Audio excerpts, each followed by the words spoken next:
इकडे आलो भाऊ. आता नदीच्या काठावर घर आहे एक, तिथं साप निघाला एका रूममध्ये. जमतम प्लास्टर वस्टर मारलं होतं इथं. ढोली खाली साप. होय दामन. मी तर निशाणीवरच चढून गेलो भाऊ. 2 पाय चढून गेलो. काढून राहिला म्हणजे सरकस इथं. पोरगा पाहूनच राहिला. कुठून काय मोठा हुरताईवाला पोरगा या. प्रफुल नार नवरे. बापरे. इकून पाहिन तिकून पाहिन. मध्यशी वाकरी गिकरी सर्व रूममध्ये तो भात टाकते सीधा. हे इकडे आला पा बोराच्या काटानं. मी तर निशाणीवर पहिलेच चढून गेलो भाऊ वरतं. एकाली येऊ नाही दिलं. पुरी गँग बाहेर आहे उभी. 25-30 जण. एकाली घरात येऊ नाही दिलं. म्हणलं तुम्हाला समजेल तुमच्या फालतूची भीड कायला करता तुम्ही. हो ना यार, फालतूची चिडचिड करत राहते. फालतूचे हे आला तिकून आला आणि झालं दिसला म्हणजे फाटते बी अशी. त्याला डिस्टर्ब नाही पाहिजे पकडण्या आल्याने. या पोरगा अजून होता अनुकूल. तो खाली. मी तर निशाणीवर चढून गेलो भाऊ. मी तर माझी पहिले पाडी निशाणी खतम होऊन गेली आणि भीतीवर चढू का म्हणून.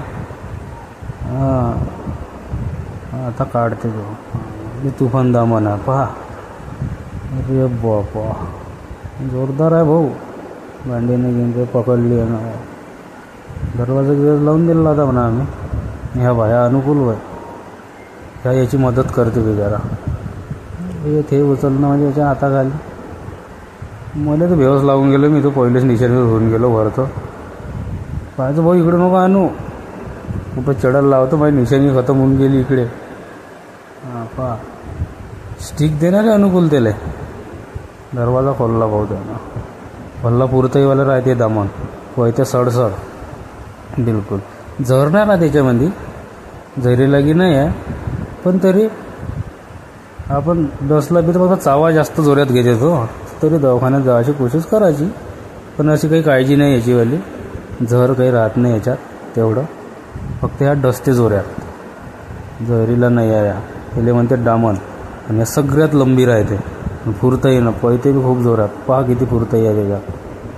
त्याला स्टिक घ्यायला चान्स नाही देऊन राहिले ते.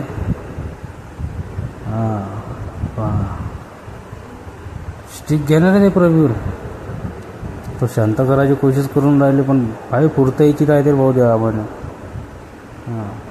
वीस की काही राहत नाही याच्यामध्ये म्हणा. एवढी काही काळजी करणार हे नाही आहे. साप तो शांत साप आहे.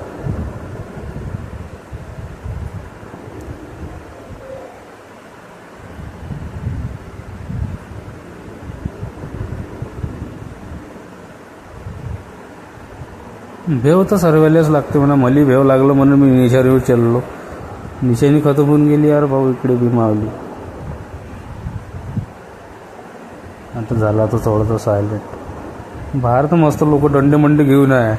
जसं काही हे निघाला चला भिडा यायला मारायले जोऱ्यात. पहा आता लोक किती आहे बा. इथंच दंड घेऊन तयार आहे. ते बा तोंड गिंड मानून. जसं काही हे डाकू आहे. चालले डाकू मागा आता. मारतेच भाऊ. वा 25-30 लोक होते तरी जमले इथं. फोन केला त्या पोरानं. बिलकुल त्याच्या घरी येऊन आम्ही पोहोचलो.